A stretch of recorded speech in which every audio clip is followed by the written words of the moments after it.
Ladies and gentlemen, this is Steve Harney, the founder of Keeping Current Manders, with the September 2023 issue. All right? There's a lot of confusion in the market right now, ladies and gentlemen, and I want you to make sure that you understand. I want to make sure you understand your responsibility throughout that confusion. Most agents know what's happening. Good agents understand what's happening. Great agents can explain what's happening. And that's important. You need to be able to explain what's taking place in the market right now to take away the confusion. Because if we don't take away the confusion, what happens next? Well, then there's concern. And after concern comes fear. And after fear comes panic. And then, the dam breaks. And there's all sorts of craziness happening. Let's make sure that we really learn the subject matter well enough that we can not only know it and understand it, but that we can, in fact, explain it. How do we do that? Here at Keeping Current Matters, we're exceptional at two things: aggregating the data and communicating that data simply and effectively. Nobody wants data and big charts and graphs and stuff that you can't even understand. We need that data. We need to collect that data. But going out to the consumer has to be a story, what that data means to them. Once you build that storytelling skill, you'll always be valuable. So let's jump right in. Home sales. We already know that home sales are way down. I wanted to give you exactly what those numbers are year over year. In the United States, we're down 16%. In the Northeast, Midwest, South, and West, we're all down, and we're all down double digits. Now, when you see a number like this, the first thing you might do is get a little bit depressed on the fact that, well, have a major part of your income going forward. But also remember, and I know I'm not trying to, lighten the situation here. We have to switch this. We have to change this. I get that. But if you're thinking about your income itself, remember, you get a percentage of the price of the sale. And over the last 3 years, the price of a house in many markets went up 50%. Some markets more than that, some markets a little less than that. So it's not like you lost that amount of money, maybe compared to last year. But if we go back to the last normal year of 2019, well, really, you're not making as many transactions, but you're making more money per transaction. Just keep that in the back of your head. Now, I know that the transactions mean people actually moving on with their lives, and that's what we help them do. I often say, let's not worry about the money. So I'm not trying to say think about the money right now. What I'm trying to say is don't worry so much about the money. Because in reality, we lost the amount of transactions, and we want to build them back up. But when we're talking about income, it wasn't as dramatic. If we compare it to 2019, the last good normal year, the last couple of unicorn years, that was kind of crazy. Now, there are two factors driving current sales activity down. That's inventory availability, there's not enough houses on the market, and mortgage rates. Unfortunately, both have been unfavorable to buyers. And we can also argue they're unfavorable to some sellers who would become buyers. Because the sellers who are sitting on a 3% mortgage don't want to give that up and buy a house with a 7% mortgage. I get that. Most of them won't. Now, if we take a look at that, what did that do to inventory? Well, inventory was a challenge long before rates jumped up. As a matter of fact, if we take a look at the average annual inventory of homes for sale going all the way back to 1999, it hadn't hit 6 months inventory even then. And 6 months is a normal inventory, ladies and gentlemen. That's when the market is balanced. There are people saying because of technology and because of the quickness in which we can do things now, maybe it shouldn't be 6 months, maybe it should be 5 months, maybe it should be 4.5 months. I'm going to stick with the 6 month number because that's what NAR sticks with, and I think that's still a legitimate number. When the market normalizes, you're going to want to take 6 month listings if you're not already. That's going to be important. So I'm going to go to 6 month inventory. And if we're taking a look at 6 months of inventory, outside of the bust years from 2006 all the way to 2011, we haven't hit 6 months.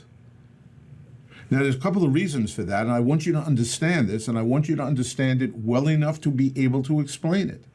Tell your sellers when you're going after the listing, they're in prime position right now to put the house on the market. They're going to get the best price with the least amount of contingencies because there's still a very strong buyer demand, but there's not enough houses to sell.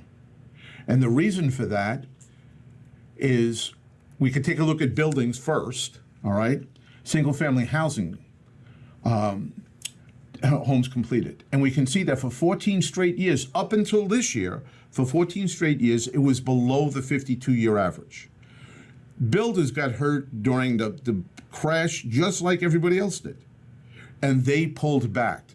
They had overbuilt. If you look like in 2006, 7, 8, and 9, they had overbuilt in those years. And then they just cut back entirely. And for 14 straight years, they built less than they normally would build.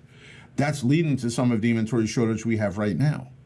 Another thing that for a period of time, right after the pandemic hit, people just stayed in their houses longer. So if we take a look at this, we can see that from 1985 to 2009, the average tenure in a house was 6.1 years. Now, if you look down at the bottom, it doesn't show every year. I want you to understand during that 1985 to 2009, NAR didn't take that survey every single year. But every single year that NAR did take that survey is represented here. So I don't want you to think I missed some years. That's not what happened. So what wound up taking place is that from 1985 to 2009, people stayed in a house about 6 years.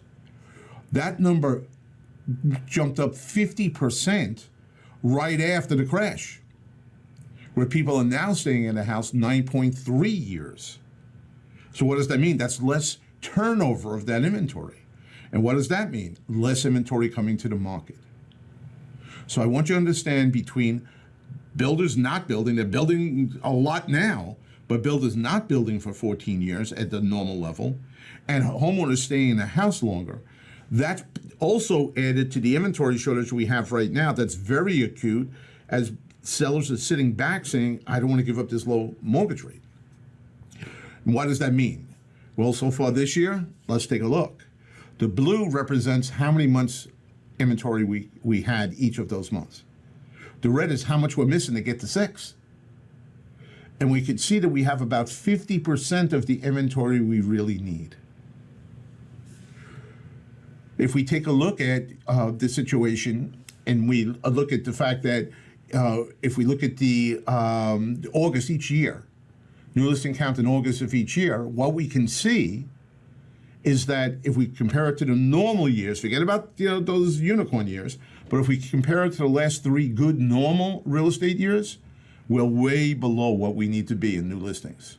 Active listings, people keep on talking, well, active listings are going up, the listings are getting better, and they are. The challenge is they're nowhere near where they need to be. And the total listing count, same situation, ladies and gentlemen. Now, you might not want to break down each one of these things, so I put it all in one slide for you. And this compares August to the last 3 normal years in real estate, the August of those years. So we can see that new listings, active listings, and total listings are all down. And we should let sellers know that. I'm not sure they realize that. They know that they're staying in their house because of the mortgage rate. I don't know if they know so many are. Because again, that gives an opportunity to someone that is thinking about making the move to really get top dollar for their house and also to remove some of the contingencies in the negotiation. And I want to give you a piece of information here that really shocked me. And I don't get shocked easy. I've been in the business 35 years. But this shocked me. All right. Well, inventory continues to be in short supply. August witnessed an unusual uptick in newly listed homes compared to July, hopefully signaling a return in seller activity heading toward the fall season, which typically is the best time to buy a home. As you know, what I attempt to do is make sure that we make things visual so your consumer can understand it. So if we take a look here, what happened was, for the first time in 7 years, the amount of new listings coming to market between July and August increased instead of decreased. Now, ladies and gentlemen, we only have 7 years of data from Realtor.com. But, remembering back, and again, I've been in the business 35 years, remembering back, this is pretty interesting. I don't think I remember 1 year that from July to August inventory was. Now, I'm not ready to stand on that statement because I don't have the data behind it. But I don't think it's just the last 7 years. I will argue in the vast majority, if not all of the last 35 years, inventory didn't jump. There could be 1 or 2 years there was an exception, but this is a major thing. Now, it's only 1 month. We have to wait for next month, but it might indicate that sellers who really are deciding, I can't wait any longer, or it might indicate that just like the buyers, surprisingly, to all the experts, the buyer said, you know what, I don't really care what the interest rate is, I need to buy a house. People are shocked that even when it hit 7.5, the buyers are still out there. Maybe not as many, but they were still out there. Open houses are still full. There's lines around the block on some open houses in some communities. So the buyers are still out there even though mortgage rates rose. So they got over the sticker shock. Maybe we're starting to see sellers get over the sticker shock. But we know not every seller is going to do that. So let's take a look at the lending landscape right now. And this is a graph I'd like to show you because I think it's important. All right, inflation and its relationship with the 30-year fixed rate mortgage. Now, ladies and gentlemen, again, I want everyone to understand that there's no way we can say this is what the mortgage rate is going to be based on any one metric. Mortgage rates are like a Rubik's Cube. You got to keep on twisting and twisting and twisting, and it could take you days, years. I've never got one. That's how complicated forecasting mortgage rates are. But if we do take a look at this one metric, it's kind of interesting. If you go all the way to the left, the dotted blue line going up was inflation in the early 70s. And what happened in lapse of time afterwards, what wound up taking place with 30-year fixed rate mortgage? Well, after a couple of years, what wound up taking place is that shot up, the dotted green line. Then the blue line, the solid blue line, it dropped. And almost immediately on that drop, so did the 30-year fixed rate mortgage. Now, if we continue that all the way across, and obviously in 2009, 2010, there was some craziness because of the housing crash, but if we continue that all the way across, there is some correlation between those two numbers. And what's taking place right now? Inflation is dropping like a rock. 30-year mortgage rates haven't followed it yet. But most experts believe that they are going to follow it, and we're going to see high sixes by the end of this year. And I think when there's a 6 at the beginning of the number, a lot of people's attitudes are going to change. It's almost psychological. And they believe that it's going to be in the 5s by the middle to the end of next year. At 5, the floodgates are going to open. So what we're doing is we need to be patient right now, because as the Fed, and I'm not going to take sides on whether the Fed's doing it right or wrong, but as the Fed is driving down inflation and hurting the housing market to some degree right now, in the long term, if the mortgage rates follow, all right, then we're going to have a really, really strong market. Now let's jump over to home prices. Oh, I'm sorry. Let's jump over to another part of the lending standards, the NEPO buyers. Now the word NEPO is kind of nepotism, and it has a negative connotation. That shouldn't be. Nepotism means you kind of favor your family. That's called a family business in my mind, but it's had a negative connotation over some time. So I want you to understand that if you're reusing this, that you could get a negative pushback on it. But I also want you to understand that the New York Times, the Wall Street Journal, Fortune magazine, Forbes magazine are all using the term. So that's a term that's in the market right now, so I want you to be aware of it. You have to decide whether or not you want to take on those 1 or 2 or 3 or 4 people that are going to say, well, I don't think it's fair that some buyers can get help from their parents. We're going to get that pushback no matter what happens. All right, so that's where that NEPO comes from. But again, all the major reporting institutions are using the term, so I wanted you to know the term. And 38% of recent homebuyers under the age of 30 used either a cash gift from a family member or an inheritance in order to afford their down payment. As a result, a large share of young homeowners can be labeled NEPO homebuyers, meaning they receive family money to purchase a home. Ladies and gentlemen, the way I see that is families helping their kids. And I will guarantee you one thing. Much of that money came from the parents' house. The wealth that the parents built in their house. So again, when people talk about, well, is home ownership really building generational wealth? Oh yeah, very much so. Because when the parents own a home, the chances the kids own a home dramatically increases. And part of the reason is the parents are better off financially and can help their children out. And again, there are some people who are going to take objection to NEPO. You know, it's a family helping one of their family members.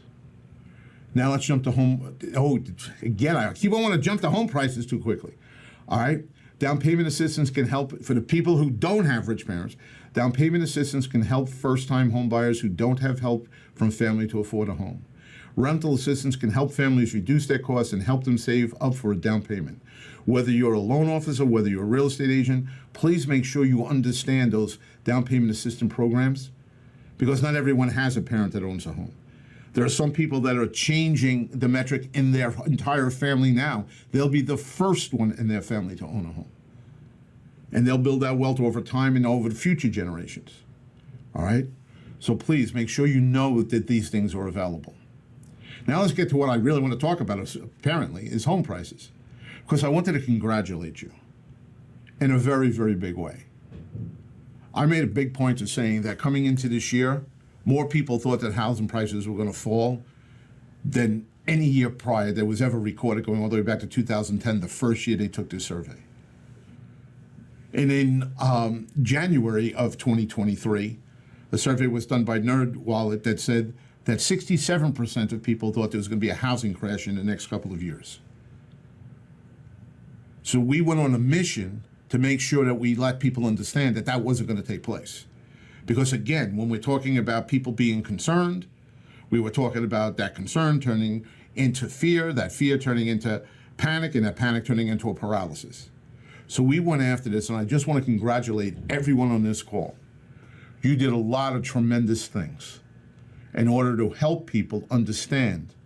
You got the word out in the blogs, you got the word out in when you listen to deep dives, you got the word out with our infographics, and you know, every single thing that we did, the monthly market reports, everything we did. And look what happened. It's working, ladies and gentlemen. Less and less people think that prices are falling. We're down to 24% from 37%, which was the December number, and also the January of this year number. So you should give yourself a hand. If you're sitting by yourself, give yourself a hand. If you're sitting in a room with a bunch of other people, everybody give each other a rounding applause. This is amazing what we were able to accomplish. But the job's not over yet. Another couple over for dinner. One of those 4 people think prices are going to fall. I hope it's not you. If you go to a barbecue and there's 16 people at the barbecue, 4 of those people think that prices are still falling. We have to educate those 4 people. And if you're walking out of your place of worship this weekend, and there's 400 members of the congregation walking out to the parking lot together, understand 100 of them think prices are still going to fall. Let's turn that around. This should be on your phone. Because what wound up taking place is very easily understood. Appreciation got out of whack last year, to be the first half of last year. What happened the second half of last year? A correction to that, to out of whack appreciation that occurred at the beginning of 2022. But what's happened so far this year? Prices each and every month are showing appreciation. Okay? So it's definitely starting in February. And I backed it up with 3 more pricing indexes showing the same exact thing, ladies and gentlemen. So and each of those numbers are going to be different because each have a different methodology. They might look at a different set of numbers to some degree. The FHFA only looks at government-sponsored loans. Case-Shiller looks at all properties. Everyone's going to have their own methodology. But what do they all agree? Things got out of whack at the beginning of last year. There was a correction, and now we're going back to normal appreciation. It's important people understand that.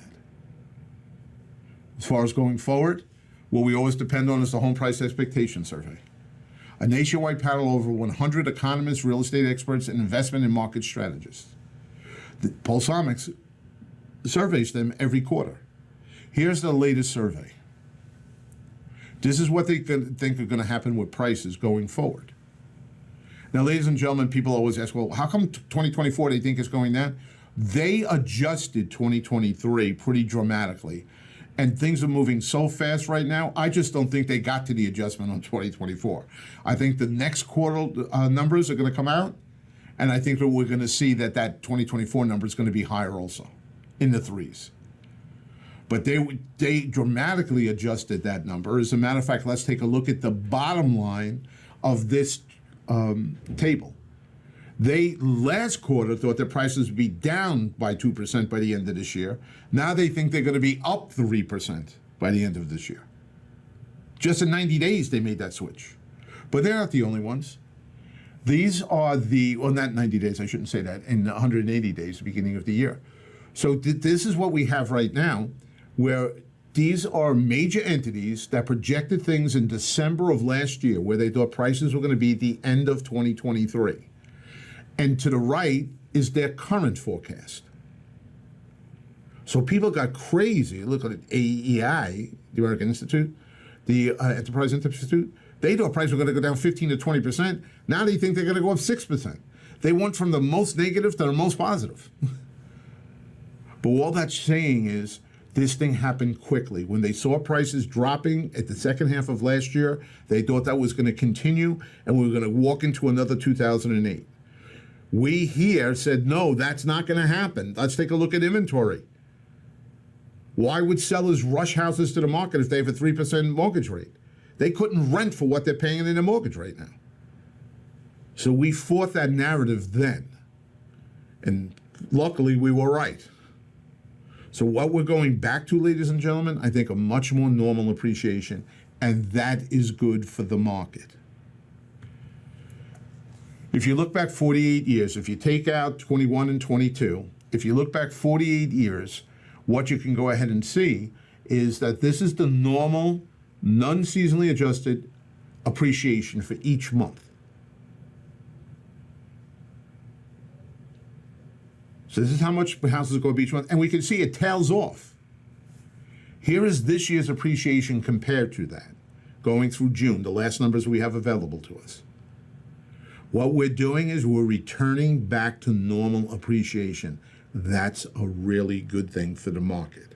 As wages go up and eventually as mortgage rates come down, if prices remain stable, then what winds up taking place? Affordability goes up. And that's one of the biggest challenges in the market right now. Now, in order to get that done, we need more houses in the market too. There's no question about that. And I think that we should be looking at equity to help people with that. Because we know without a doubt that one of the major reasons that people are not putting their house on the market is they have a low interest rate, a low mortgage rate. How low? Well, 70.7% of people would have a mortgage less than 4%. 70.7% of this country has a mortgage less than 4%. That's crazy, ladies and gentlemen. Just crazy. But that's why they're not moving. They're afraid to give up that low mortgage. As a matter of fact, I put it into a graphic, and I'm not saying this is, definite, this is the case. No. What I'm saying is basically, if you have less than a 3% mortgage, you're probably not going to sell. That's the blood red. The regular red number is you're between 3 and 4%, you're probably not selling. If you have between 4 and 5 right now with interest rate, mortgage rates at 7 as I'm recording this, you got to think hard before selling. If you're between 5 and 6, you're probably going to sell. There's not that big a difference. And obviously, if you're over 6, and I don't know who has mortgage over 6 anymore, but if you have a mortgage over 6, I guess those are people that bought more recently, maybe. You're going to sell. It's not going to matter to you that they're now, in the high 6s, low 7s. All right? Now, that doesn't mean that the people in the red areas are not selling. Understand that. We sell 11,000 houses a day. We sold 11,000 houses yesterday. We sold 11,000 houses today. We'll sell, on average, 11,000 houses tomorrow. Because people still have to move. People get divorced. There was a recent survey, I kind of laughed at it. 7% of divorced people said they would still live together because the mortgage rate was low. I'd like to meet those 7% of the people that think that living in agony is better than giving up a mortgage rate. But really what that means is 93% of the people would move. That's important that we understand those things. There are people, a young couple, that, you know, when it was cool when they first got married to buy a condo above the pizzeria in a really cool street in town because the walkability score was so good. But now they're pregnant with twins. That one-bedroom condo ain't going to cut it. They want what many American families want, a backyard to put a swing set in. Their kids are going to be more important than their mortgage rate. So there's going to be a whole bunch of reasons. There's death, there's divorce, which we already talked about. There's people getting promotions, really great ideas. Somebody in San Diego has a 3.5% mortgage rate. They just got their perfect job, the job they've always been wanting at the University of Pittsburgh. What, they're going to give up their future to save on the mortgage rate? No. They're going to sell their house in San Diego and they're going to move to Pittsburgh. And that brings up the other part of the story. Because understand that there are some people that have a tremendous equity. If someone's moving from San Diego to Pittsburgh, it might be that they have enough equity in their house that they could really put a sizable down payment, if not pay all cash in Pittsburgh. So I want to jump at that. Mortgage rates aren't worried about mortgage rates is because they have tremendous equity in their home. And if we break down those numbers, if we break down that 26%, 35% of baby boomers, 23% of Gen X, then millennials, then Gen Z. That 35%, many of them own their house free and clear. They can make a move.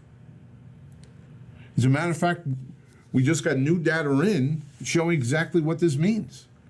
38.7%, the dark green, those are people who own their home free and clear.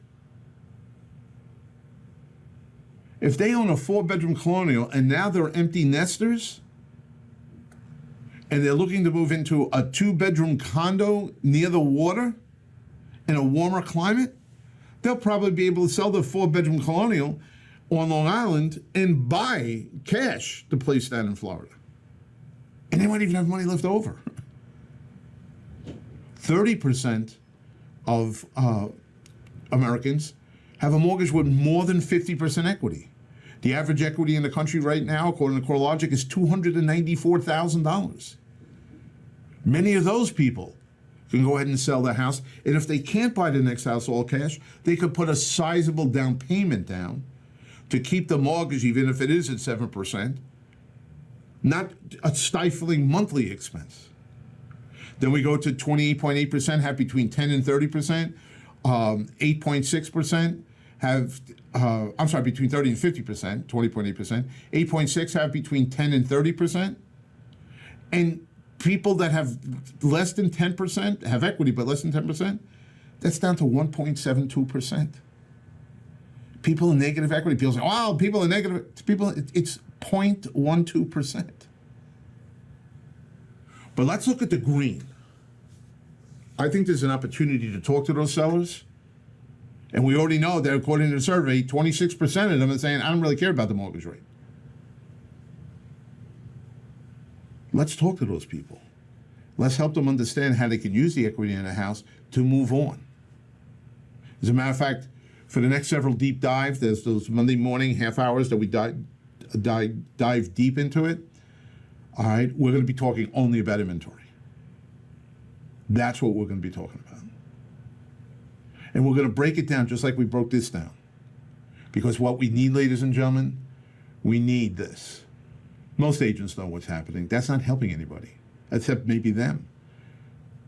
Good agents understand what's happening, and that's cool. I'm glad that they got that understanding. Great agents can explain what's happening. What KCM tries to do is identify the great agents in the country, or the agents who want to be great. And we try to help you. We try to give you all the tools you could possibly need to reach that greatness. That's what we do. For example, please, ladies and gentlemen, make sure you know that the full buyer and seller guides are now available. They will make you look like $1 million. You can personalize them. They're very professionally done. It's like a professional magazine, all right, that you can give to buyers and sellers to trigger things. All right, trigger conversations. You could email them the PDF version of it, let them see it, and ask them if they have any questions. You can use it as a door knock, a knock on the door. Only carry one. Listen, if you're interested in getting this, give me your email address and I'll send it to you. Think about all the ways you could just use this one thing that KCM provides to you. To really set yourself apart is that true professional, that great agent in your marketplace. But let's not forget the most important thing. Great agents take pride in making things easier to understand. We've all been put in a situation in a doctor's office or a lawyer's office that they talk all this jargon and we are not really sure what they even mean, and we're sometimes too embarrassed to even ask the questions because we don't understand what they mean. Let's make sure we talk in simple terms. Let's make sure that we not only know what's happening, understand what's happening, that we can explain what's happening. And here's the test to that. Albert Einstein's one of Einstein's greatest quotes. If you can't explain it to a fifth grader, you don't understand it well enough. Now, I'm not suggesting that your buyers and sellers are fifth graders. I'm not suggesting that. What I am suggesting is let's simplify what we say. Let's use graphics, not convoluted graphics, very simple graphics to make the points we're looking to make. Because, ladies and gentlemen, in the marketplace right now, there are a lot of people that need help. And my argument has always been that we have a moral obligation to help them. Not just a professional obligation, a moral obligation. They depend on us. They depend on us to help their families make the move that they're trying to make, whether it's for good reasons or very difficult reasons. That dependency is still there. Let's live up to our reputations. The great agents, you know what you need to do. The agents who want to be great, you know where you need to get to. And again, KCM will help you in any way we possibly can. Till the next time, ladies and gentlemen, remember, keeping current matters.